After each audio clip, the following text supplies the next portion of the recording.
오늘 하나님의 말씀은 역대하 2장, 역대하 26장입니다. 오늘 최순애가 준비한 거, 오늘 하나님의 말씀은 역대하 26장입니다. 오늘은 역대하 26장 가지고 최순애가 강의 설교를 준비한 거 하겠어요. 오늘 본장은 역대하 26장, 오늘 본장은 우시야.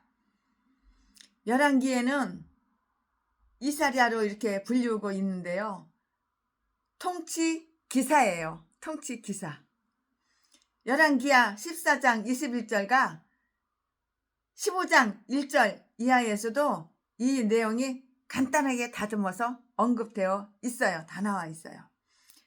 대체적으로 그는 선한 아주 착하고 의로운 온유한 그런 성품을 지니고 있었어요. 이 말씀은 1절부터 5절까지 있고요. 여느 사람하고는 살기가 좋지요. 부드럽고 온유하고 선한 성품을 지니고 있으니까 큰 소리 날 일도 없고 혈기 부릴 일도 없고 참 좋지요. 이런 사람하고 가족되면 좋지요. 그는 전쟁이나 건축하는 일이나 그 밖에 나라의 모든 일에 있어서 형통 나와도 형통 들어가도 형통, 안에서도 형통 밖에서도 형통, 다 형통했다고요. 6절부터 15절까지 그렇게 기록이 되어 있어요. 그는 고집을 세워서 제사장의 직책을 침범하려 했으며 그로 인해서 그는 문둥병을 얻게 되어서 감금당하게 되었고요. 16절부터 21절까지 결국 죽기에 이르렀어요. 이 말씀은 21절과 23절에 기록이 다 되어 있어요. 자, 그러면 지금부터는 설교 제목은 우시야 왕의 번영. 지금부터 설교 제목은 우시야 왕의 번영. 지금부터 본문 말씀은 역대하 26장 1절부터 15절까지. 1절 유다 온 백성이 우시야로 그 붙인 아마샤를 대신하여 왕을 삼으니 때에 나이 16세라. 16살에 왕이 된 거야. 일찍 됐죠? 16살에 왕이 됐어요. 2절 왕이 그 열조와 함께 잔 후에, 왕이 열조와 함께 잤다 그 말은 죽었다 그 말이에요. 2절 왕이 그 열조와 함께 잔 후에 우시야가 에롯을 건축하여 유다에 돌렸더라. 3절 우시야가 위에 나아갈 때에 나이 16세라. 16살이에요. 예루살렘에서 52년을 치리하니라. 왕을 52년을 해먹었어. 대통령을 52년 동안 해먹었어. 그 모친의 이름은 여골리아라.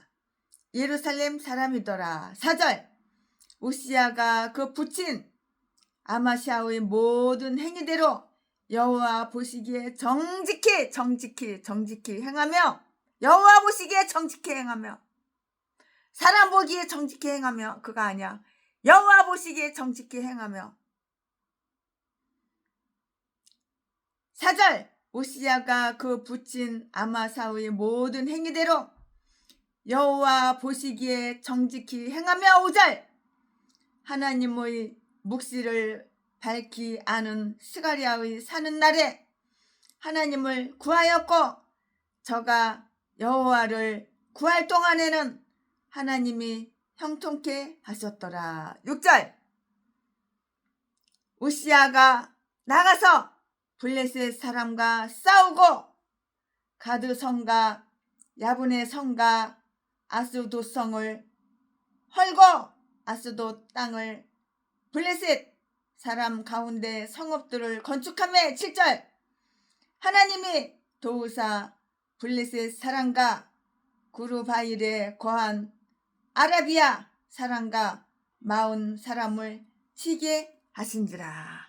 8절 암몬 사람이 우시야에게 조공을 바치매 우시야가 심히 강성하여 이름이 애굽 변방까지 퍼졌더라. 9절 우시야가 예루살렘에서 성 모퉁이 문과 골짜기 문과 성 구비에 망대를 세워 견고하게 하고 10절 또 거친 땅에 망대를 세우고 물 웅덩이를 많이 팠으니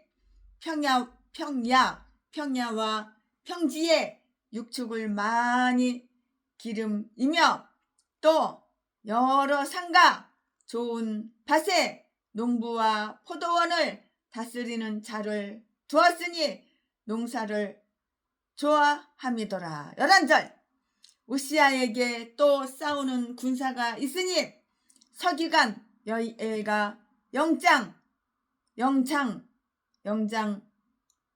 마세야의 조사한 시효대로 왕의 장관 하나냐의 수하에 속하여 때를 지어 나가서 싸우는 자라. 12절 족장의 총수가 2600명이니 모두 큰 용사여. 13절 그 수하의 군대가 30만 7500명이라. 건장하고 싸움에 능하여 왕을 도와 대적을 치는 자며. 14절 우시야가 그 온 군대를 위하여 방패와 창과 투구와 갑옷과 활과 물매 돌을 예비하고. 15절 또 예루살렘에서 공교한 공장으로 기계를 창작하여 망대와 성각 위에 두어 살과 큰 돌을 바라게 하였으니 그 이름이 원방에 퍼짐은 기이한 도우심을 얻어 강성하여 짐이더라.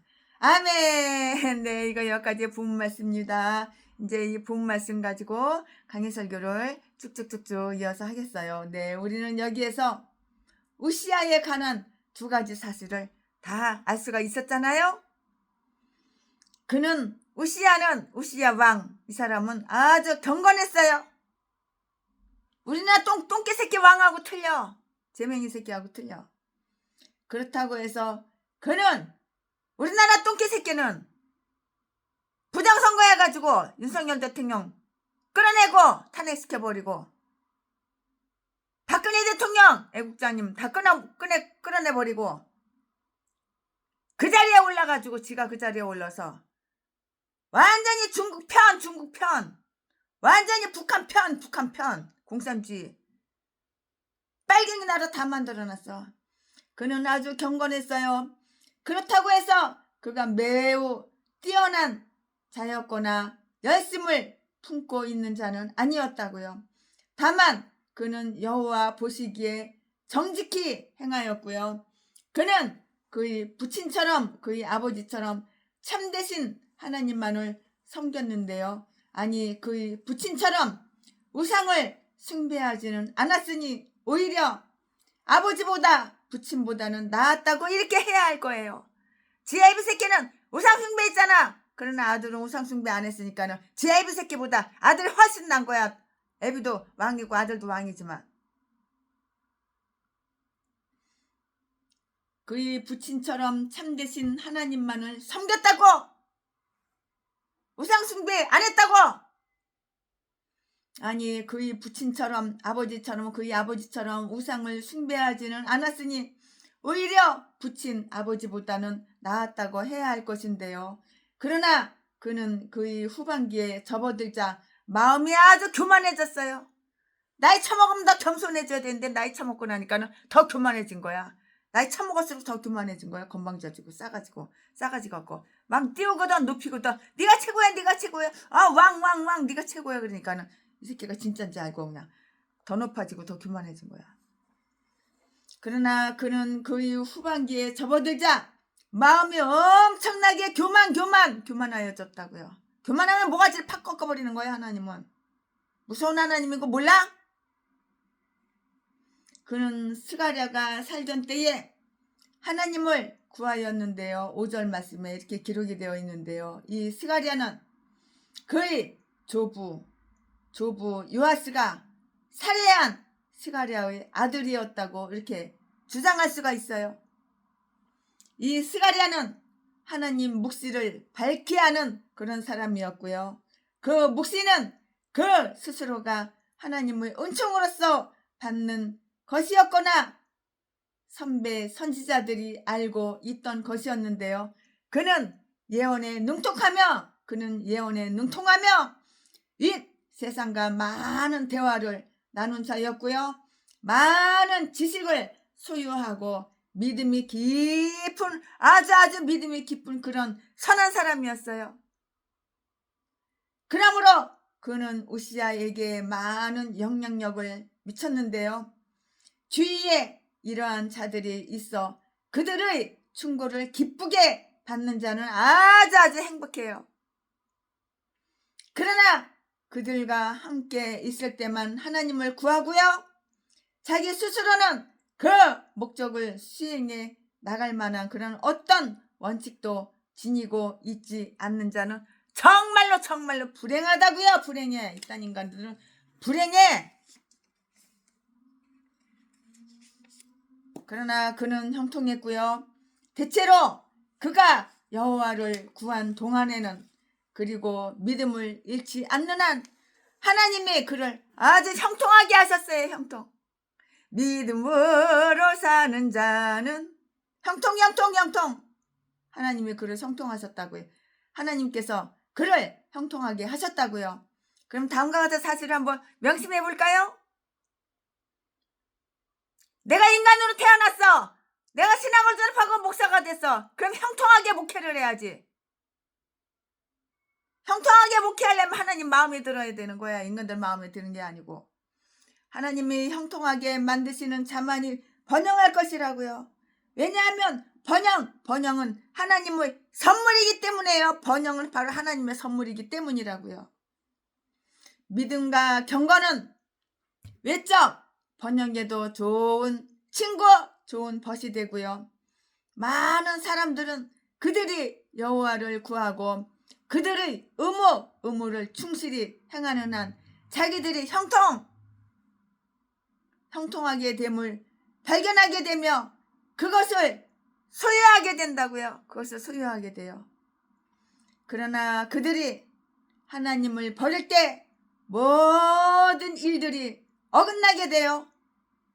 그 일이 형통한 몇 가지의 예가 여기에 다 나와 있는데요. 즉 그는 싸움에서 이겼고요. 하나님의 도우사 7절 말씀에 그러하여금 하나님의 백성의 숙적인 블레셋 사람들을 다 이렇게 이기게 하였고요. 그들 성읍의 요새를 헐게 하시며 그 자신의 요새를 그들 가운데 세우게 하셨고요. 6절 말씀에 그는 암몬 사람들이 조공을 받았다고요. 8절 말씀에 또한 그의 주위 나라들은 모두 조용하게 되었고요.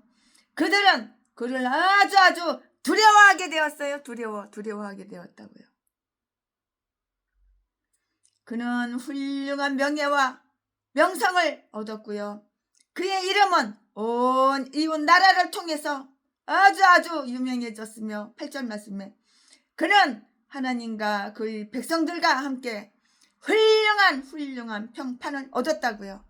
이것이야말로 사람을 진실로 영예롭게 만드는 그런 참된 명예였어요. 그는 건축을 했어요. 건축. 그가 나가서 다른 나라를 치는 동안에도 그는 그의 나라의 방어를 소홀히 하지 않고요. 예루살렘에서 망대를 세워서 아주 견고하게 했다고요. 이 말씀은 어디에 있어? 9절에 다 기록이 되어 있어요. 예루살렘에 있는 많은 성벽들이 그의 아버지 시대에 때려 부숴 박살내버려 그의 아버지 시대에 부수어졌으며 성 모퉁이 문은 더욱 그러했고요. 25장 23절 말씀에 아마도 그의 아버지는 그것을 수리했는데요. 그러나 그는 앞으로 그러한 재난을 방지할 수 있기 위해서 그것을 아주 튼튼히 하고요. 성 모퉁이 문에 망대를 세웠다고요. 그러나 무엇보다도 예루살렘을 아주 든든하게 만든 것은 그가 하나님께 매우 의지하고 있었다는 그러한 사실이에요. 하나님께 의지하고 있었다고요. 매우 매우 하나님께 이렇게 의지를 하고 있었던 것이라고요. 만약에 그 아버지가 하나님을 버리지 않았다면 예루살렘의 그 성벽은 때려 부서지지 않았을 것이 분명해요. 안 부서졌지요. 그의 아버지가 하나님을 버리지 않았다면 예루살렘의 성벽은 부서지지 않았다고요. 왜 부셨겠어요? 그가 성읍을 견고하게 만드는 동안에도 지방 사람을 잊지 않아 역시 거친 땅에도 망대를 세웠고요. 그리하여 21장 16절에서와 같이 때로 그들을 놀라게 하고요. 약탈하는 약탈자의 무리들로부터 지방 사람들을 보호하려고 했다고요. 보호하려 했다고요. 그는 농사를 지었어요. 농사. 그는 가축과 곡식들을 많이 가지고 있었고요.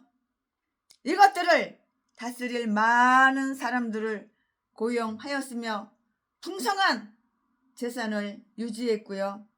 그것은 그가 그 일을 돌보기를 즐거워한 때문이었는데요. 그는 농사를 좋아했어요. 아주 농사를 좋아했어요. 그는 농사를 좋아했고요. 10절 말씀에 아마도 들과 밭의 일에도 결코 소홀히 하지 않아 많은 이익을 거두었고요. 이것으로 그의 신하들에게 근면을 권장하게 되었고요. 다윗 집안의 가장 유명한 왕들 가운데 한 사람이 농사일을 열심히 하고 좋아하는 것은 농부들의 천직을 아주 영예롭게 하는 일인데요. 그는 싸움을 즐기는 자가 아니었고요. 오락이나 즐거움에 몸을 내맡긴 자도 아니었고요. 단지 정직하고 조용히 농사일을 하기를 좋아하는 그런 사람이었다고요. 그는 병력을 견고히 했어요. 그는 2가지의 군대를 두었다고요. 나라 밖으로 나가, 나라 바깥으로 나가, 나라 밖으로 나가서 싸우는 군사가 있었는데요. 그들은 때를 지어 나가서 싸웠고요. 11절 말씀에 그들은 자주 유다를 침입하여 약탈해가는 자들에 대한 보복으로 이웃 나라로부터 노량물을 날라왔다고요.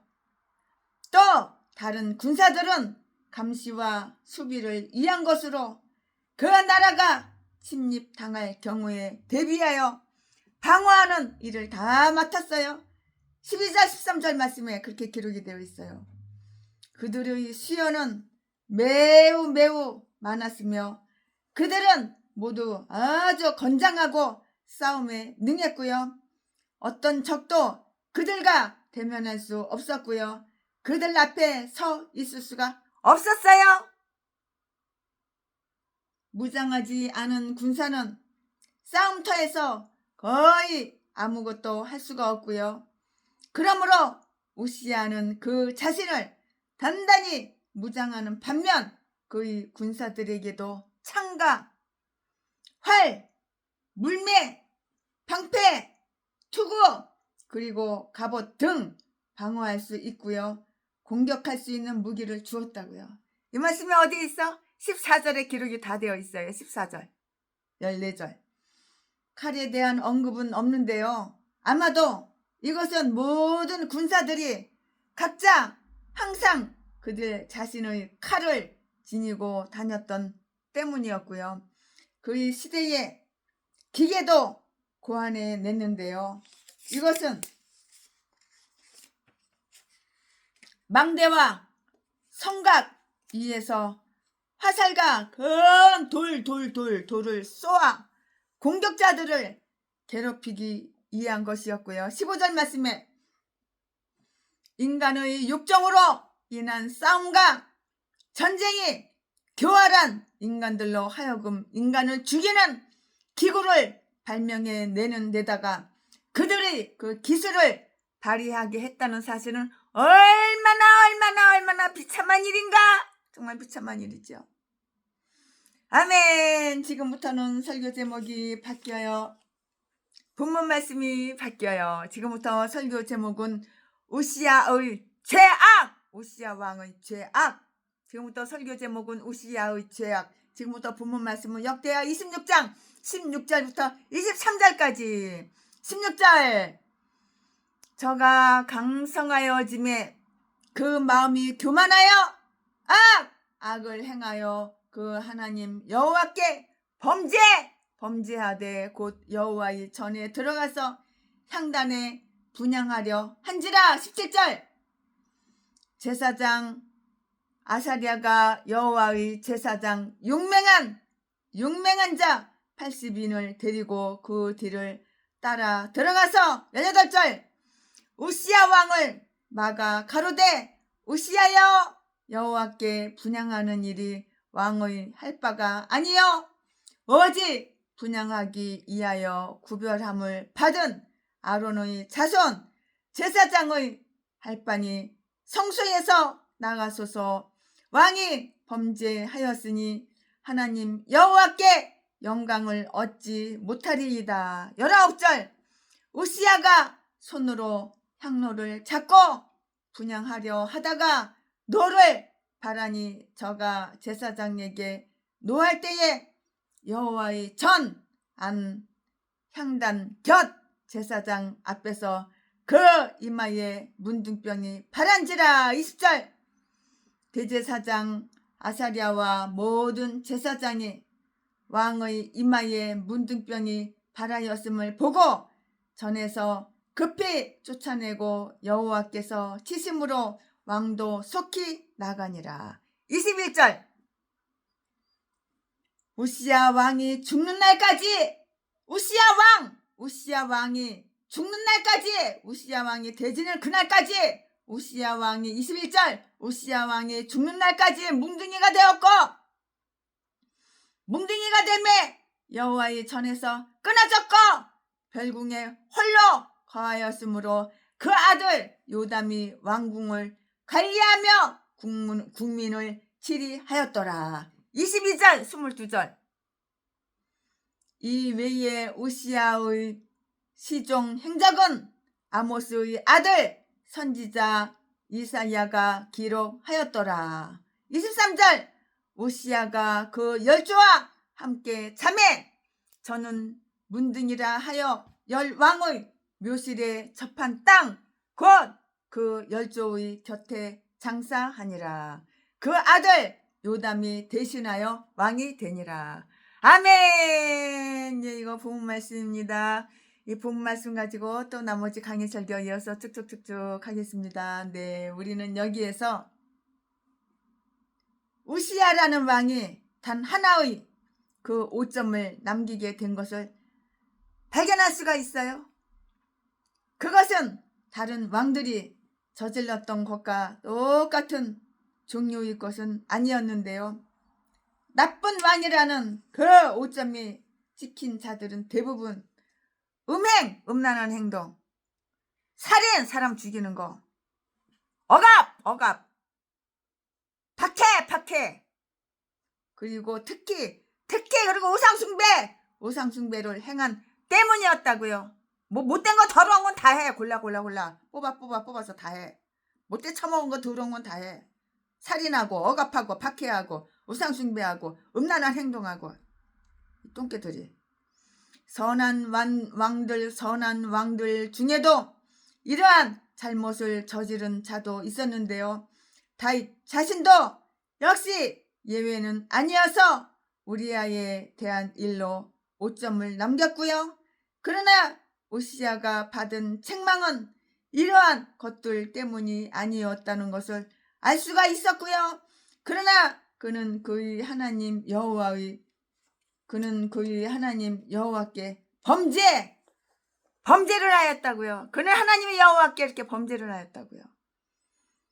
그 결과 하나님의 진노의 징표를 받게 되었고요. 그러나 다른 왕들과 같이 전쟁이나 배신이 아니라 불치병, 질병, 뒤질병, 치료가 안 되는 병, 불치의 질병을 얻게 되었다고. 이렇게 죄를 지으면은 치료가 안 되는 불치의 질병을 얻게 돼서 고생하다가 뒤져 지옥 가는 거야. 최순애가 옛날에 얼마나 질병이 많았어. 나이트클럽에서 미팔군에서 색소폰 불어서 중학교 선생으로, 낮에는 중학교 선생, 밤에는 나이트클럽 미팔군에서 색소폰 불고 밥 벌어 처먹고 살 때 얼마나 질병이 많았어. 하나님 말을 안 들었거든. 마귀 말은 잘 들었거든. 누가? 최순애 이 인간이. 그때는 믿음의 개판 5분 전이었거든. 개집사.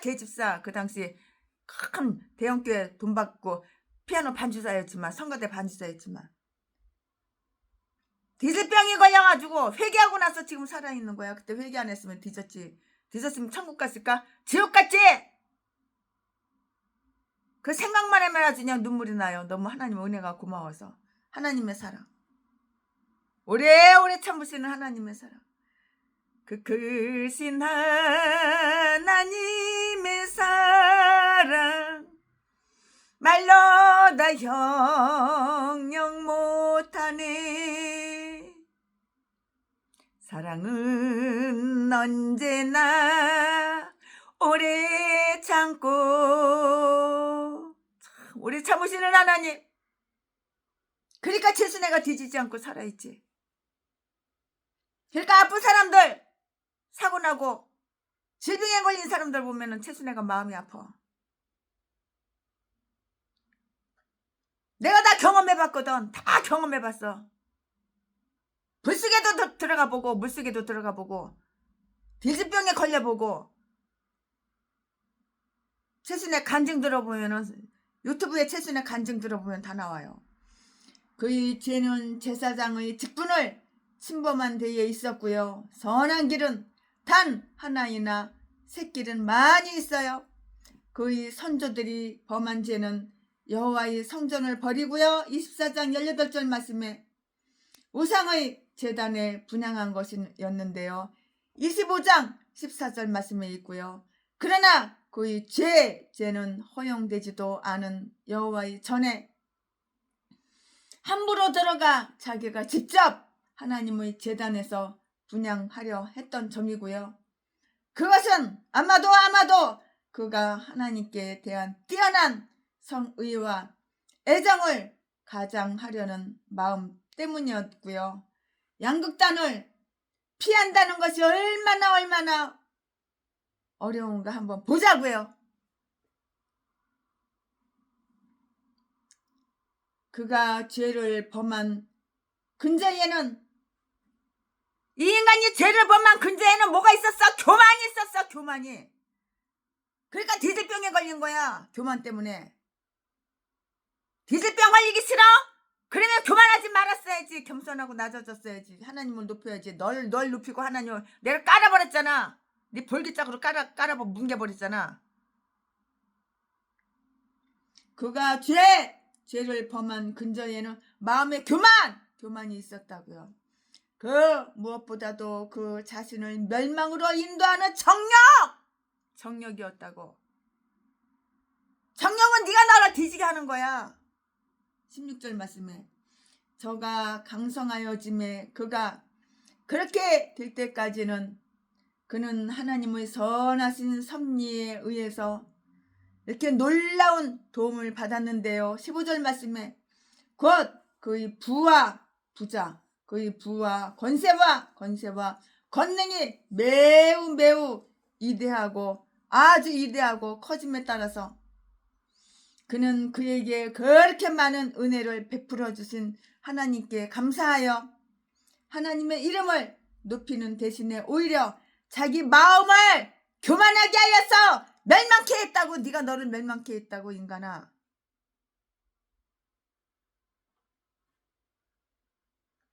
이처럼 어리석은 자들은 그들이 번영한 것을 아주 교만하게 뽐냄으로써 그들 자신을 멸망시켰다고. 너 잘 처먹고 잘 살으라고 행복하게 놀러 다니고 죄나 짓고 쾌락이란 놀이라고 하나님이 물질의 축복을 주셨는지 알아?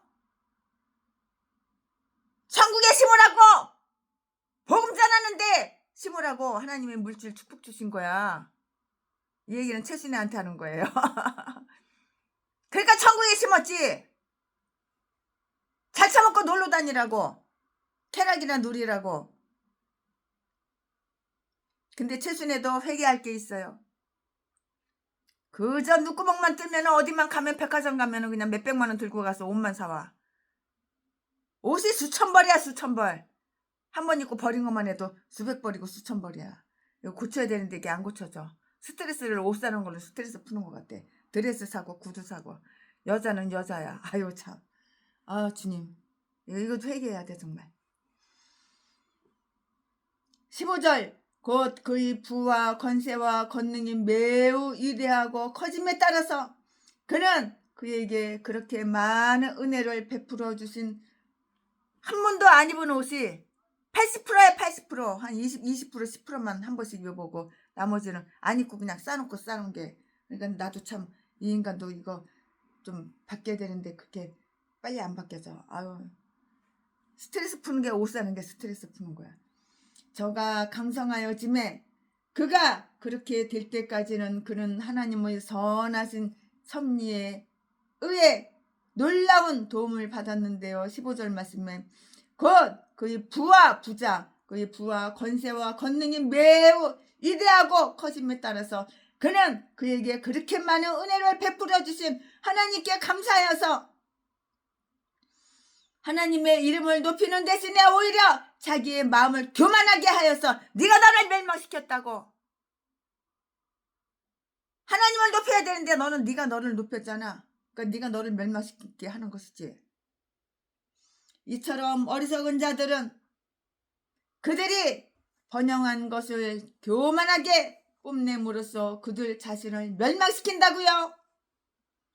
이제 그가 많은 일을 행하고 그렇게 많은 영예를 획득하게 되자 그는 제사장의 일보다 더 훌륭하고 선한 일은 없다는 생각을 하기 시작했고요. 이쪽다가 그렇게 생각을 했고요. 사람들에게 금해져 있는 지식을 알려 하거나 그들이 감히 할 수 없는 높은 일을 하려는 것은 헛되이 우쭐대는 그들이 교만하고도 육신에 속한 마음으로 일한 것이라고요. 육의 사람은 날마다 죽이고 내가 영의 사람으로 변화되어야 되는 거야. 그의 죄는 여호와의 전에 들어가서 향단에 분향하려 한 것이었고요. 아마도 이것은 엄숙한 제 전을 행하는 날이었거나 아니면 그 자신이 거룩한 은총을 탄원하려 했던 특별한 때였고요.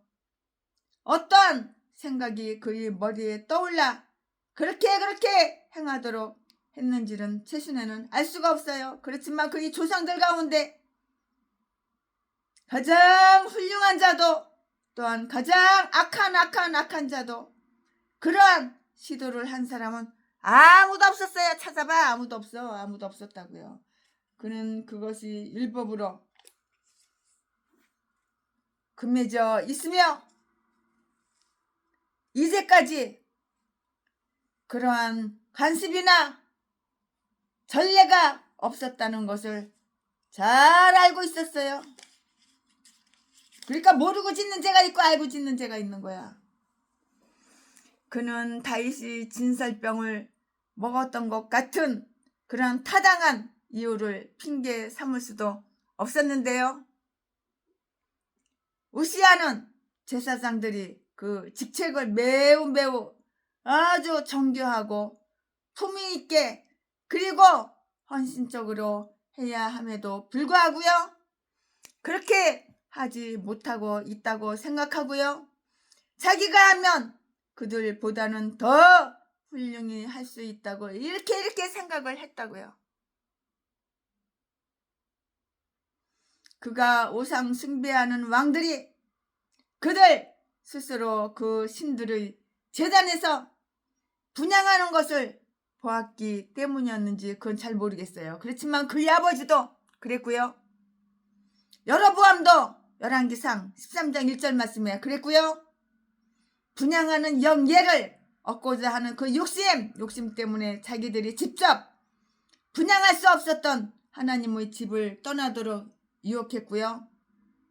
하나님의 제단에 아주 강한 집착을 가지고 있던 그는 우상 숭배하는 왕들이 그 우상의 제단에 아주 가까이 가는 것처럼 그곳으로 가까이 가서 이 제약을 깨뜨리자고 이렇게 깨뜨리고자 했다고요.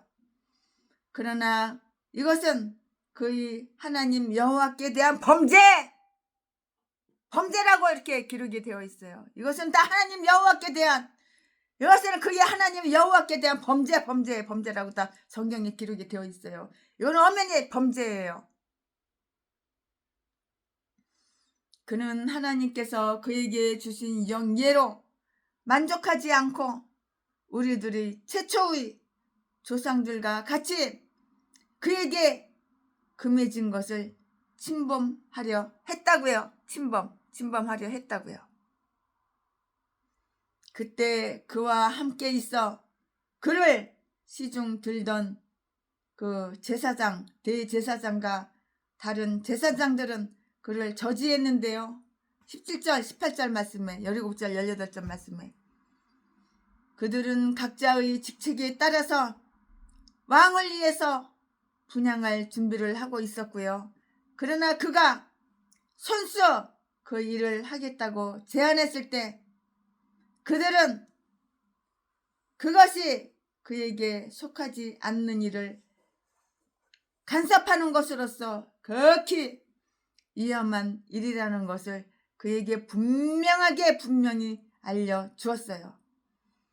그들은 완력을 써서 그를 막지 않고 그에게 다음과 같은 논리적으로 이렇게 설명을 해줬어요. 그가 분향하는 것은 합당치 못한 일이다. 우시하여 그것은 왕의 할 바가 아니요. 오직 날 때부터 구별함을 받은 아론의 자손 제사장의 할 일이 나이다. 아론과 그의 자손들은 분향하는 일을 맡도록 율법에 의해 이렇게 명령을 받았는데요. 출애굽기 30장 7절 말씀에, 신명기 33장 10절 말씀에, 역대상 23장 13절 말씀에 다 기록이 되어 있으니까는 여러분 개인적으로 찾아보시고 읽어보시고 참조해 보시기 바래요. 다윗은 백성들을 축복했고요. 솔로몬과 여호사밧은 그들과 함께 이렇게 기도를 했고요. 그들에게 설교하기도 이렇게 했고요. 또 우시야 왕도 그렇게 행하여서 찬미를 받았어요. 그러나 분향하는 일만큼은 단지 제사장들에 의해서 행해지기로 이렇게 다 되어 있었는데요. 왕의 직책과 제사장의 직책은 모세의 율법에 의해서 분리되어 있었고요. 메시아 자신 이외에는 그 누구도 이것을 다시 합할 수는 없었고요. 만일 우시야가 하나님을 영예롭게 하기 위한 목적을 가지고 이 일을 행하고자 하여 그의 허락을 구하려고 했다면 그는 그의 목적을 아주 포기해버렸지요. 당연히 포기해버렸다고요. 왜냐하면 그것은 매우 거룩한 의식으로서 하나님께서 정하신 방법으로 그리고 그가 정하신 자에 의해 행해지지 않는 한 그 일은 결코 허용될 수 없는 것이기 때문이라고요. 이유가 그 이유예요. 이유가 다 그렇게 있어요.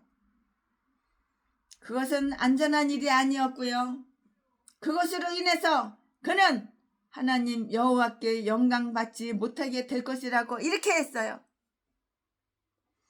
그것은 더 나아가 이러한 뜻을 다 내포하고 있었는데요.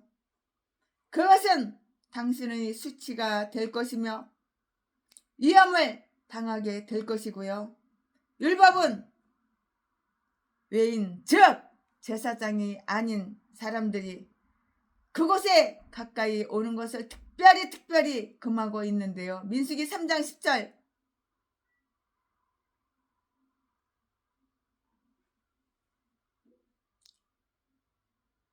18장 7절. 고라와 그 무리들은 제사장들만이 해야 하는 분향을 했기 때문에 비록 레위 사람들이었을지라도 아주 비참한 대가를 받았고요. 민수기 16장 35절. 우리 기도의 향로는 믿음에 의해 우리의 자백을 들으시는 아주 위대하고 귀하신 제사장 우리 주 예수의 손에 놓여져야 하는데요. 그렇지 않을 때는 그것을 하나님께서 받아들이시리라고는 기대할 수가 없어요. 요한계시록 8장 3절에 다 기록되어 있잖아요. 왕은 그를 책망하는 제사장들에게 화를 내면서 그가 뜻한 일을 하기 위해서 제사장들을 밀치려고 했어요. 띠밀어 밀치려고 했다고요. 이 말씀은 19절에 다 기록이 되어 있어요. 19절 19절에. 우시야는 노를 발했고요. 우시야 왕인 혈기를 팍 뿌린 거야. 노를 발한 거야. 진노한 거야. 우시야는 노를 발했고요. 그리고 향로를 잡고 놓으려 하지 않았고요. 그는 저지 당하는 것을 불쾌하게 여겼고요. 제사장들의 간섭을 이렇게 참으려 하지 않았고요. 우리는 금해진 것을 해보려는 그러한 경향이 있어요. 그러한 경향이 있다고요. 그에게 내린 징벌은 뭐였어? 그에게 내린 징벌 하나님께서 벌을 줬어. 그 인간한테. 하나님께서 왜 그 인간한테 벌을 줬어? 다 말씀드렸잖아요. 그 인간한테 내린 그 징벌 그 벌이 뭐야? 바로 불치! 치료가 안 되는 문둥병! 그에게 내린 징벌은 불치의 문둥병이었다고. 문둥병. 치료가 안 되는 문둥병. 그러니 얼마나 괴롭고 얼마나 고통스러워.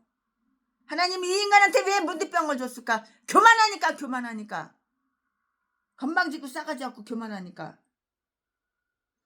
그가 제사장들과 다투고 있는 동안에 이마에 문둥병이 발했다고요. 만약에 그가 그의 잘못을 인정하고 제사장들이 경고를 받아들여 물러갔다면 문둥병 걸렸을까? 안 걸렸을까? 안 걸렸지.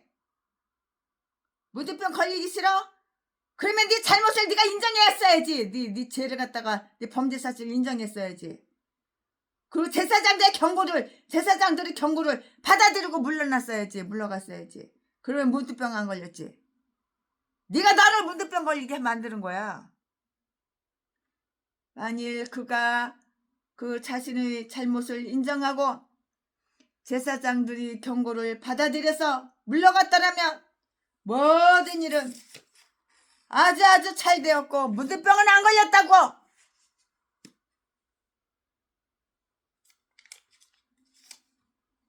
그러나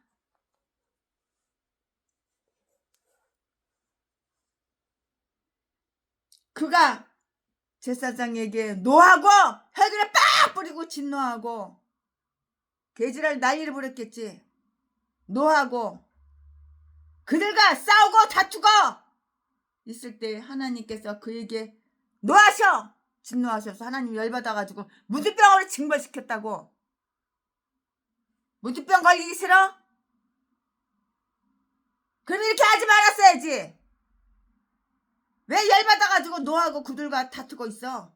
그러니까 하나님께서 진노하셔가지고 하나님께서 노하셔서 문둥병으로 너를 징벌했다고. 징벌.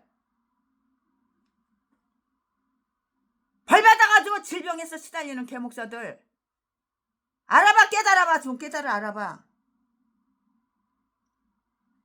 그는 제사장들이 그를 방해하면 죽이겠다고 이렇게 위협을 했어요. 공갈 협박 뻥.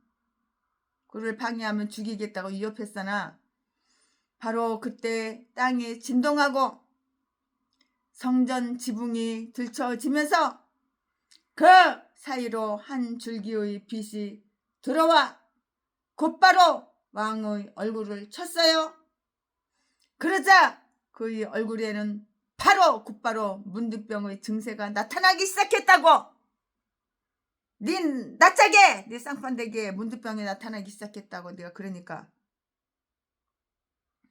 이것은 우리가 아모스 1장 1절과 스가랴 14장 5절에서 읽을 수 있는 우시야 왕, 문득병 걸리는 우시야 시대에 일어났던 그 지진이었을 것이라고 이렇게 추정할 수가 있는 거예요. 성경에 안 나와 있는 것은 어디가 있어? 다 나와 있지. 이제 이 갑작스러운 일격은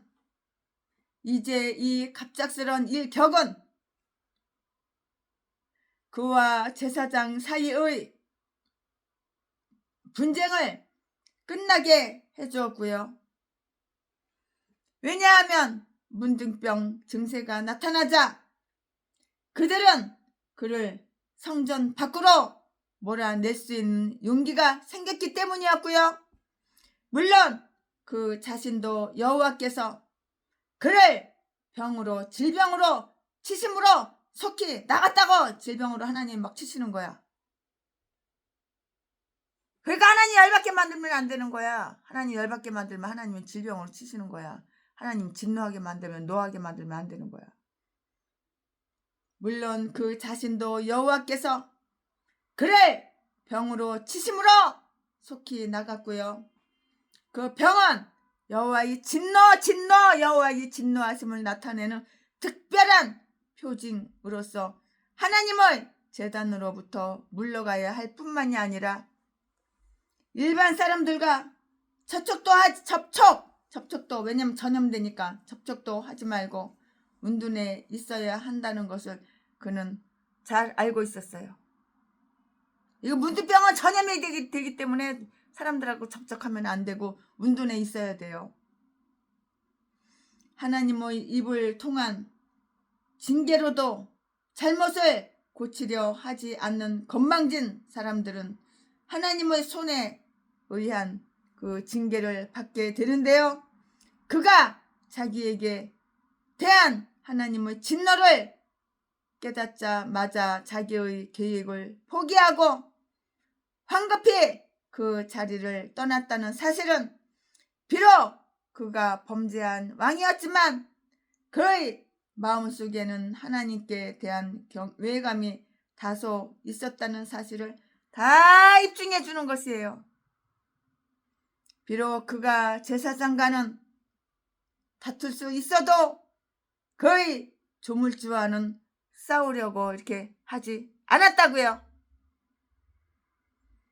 그것은 그의 범죄에 대한 영원한 징벌로 남게 되었고요.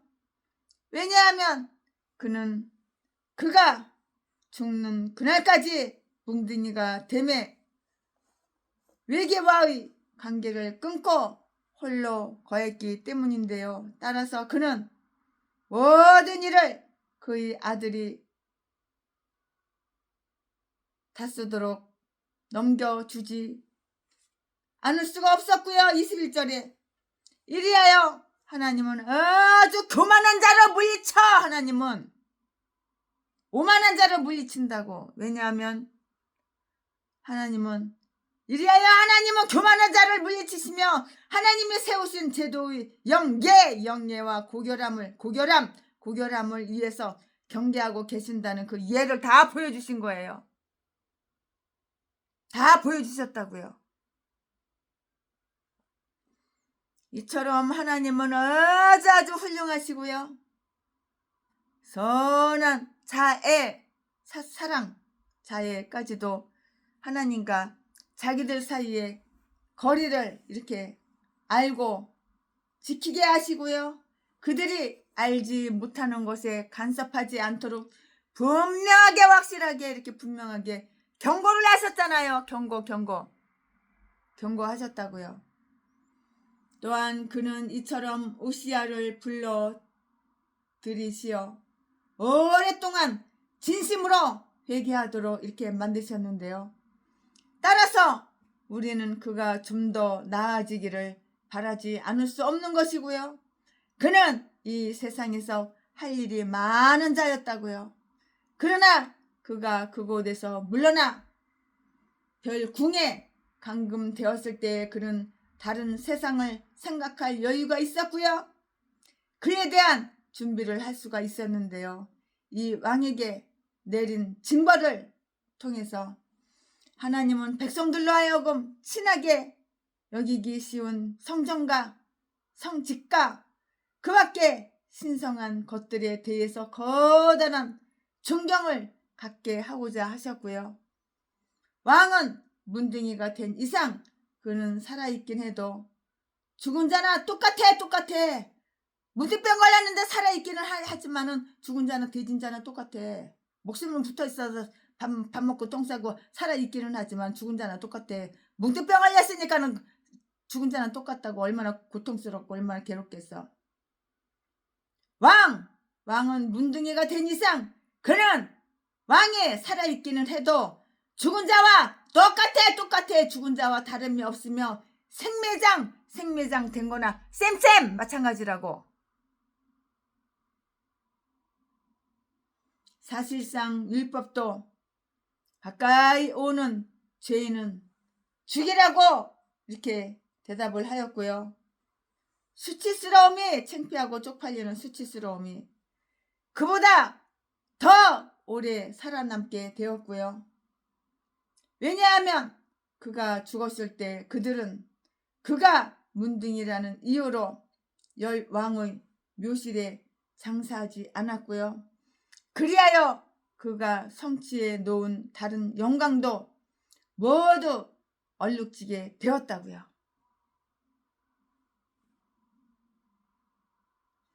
그것은 마치 거울에 비친 얼굴과 같이 죄에 대하여 응답된 징벌이었고요.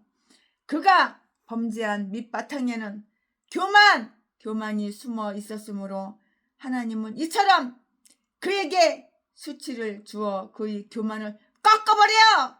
그의 교만을 그 교만을 꺾으려고 하셨다고.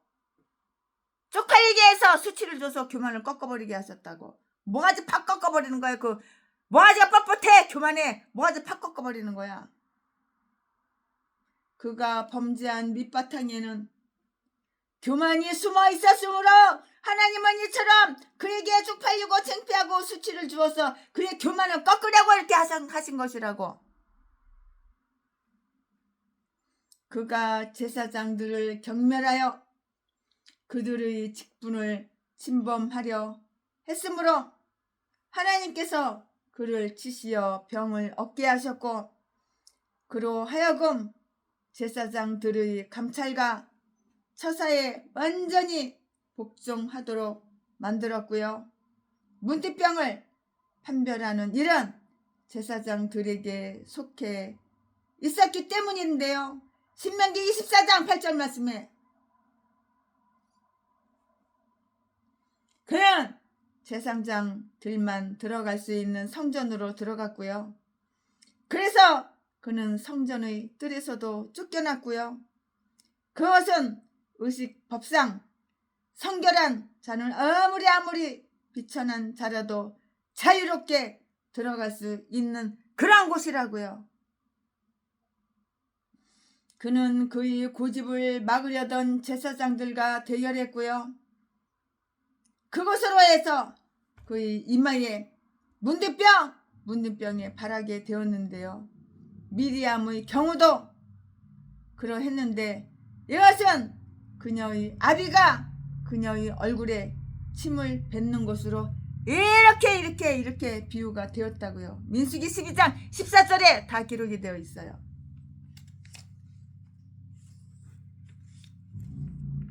그는 그 자신에게 주어져 있지 않는 제사장직의 그 권위를 침해했어요. 침해 때문에 그는 그의 권리에 속한 왕권마저 박탈당했고요. 금지된 영예를 탐내는 자는 허용된 것조차 빼앗기게 되는데요. 아담은 먹어서는 안 되는 지식의 나무를 침범했기 때문에 먹도록 허용된 생명의 나무도 먹지 못하게 되었고요. 이 내용을 읽은 우리들은 모두 여호와는 의로우시다는 것을 다 발견할 수가 있는 것이에요.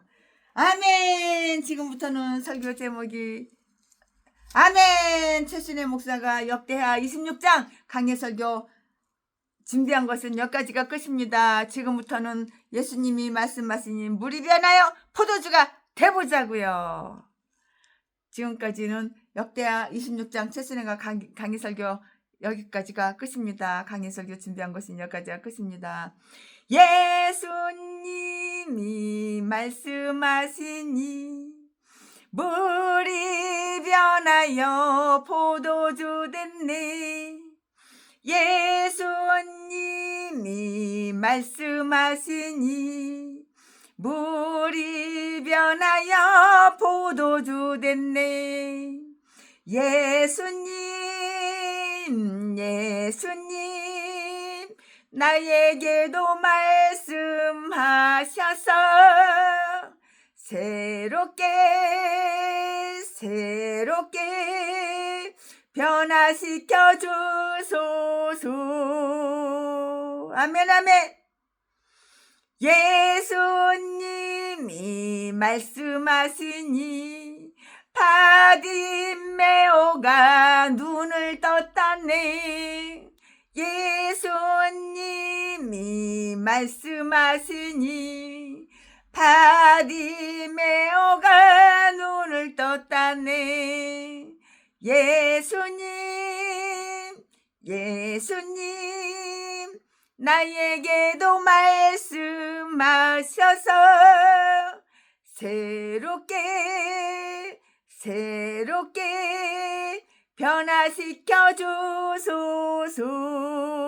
아멘. 새롭게 변화시켜 주소서. 예, 최순애가 오늘 역대하 26장 강해 설교 준비한 것은 여기까지가 끝입니다. 사랑합니다.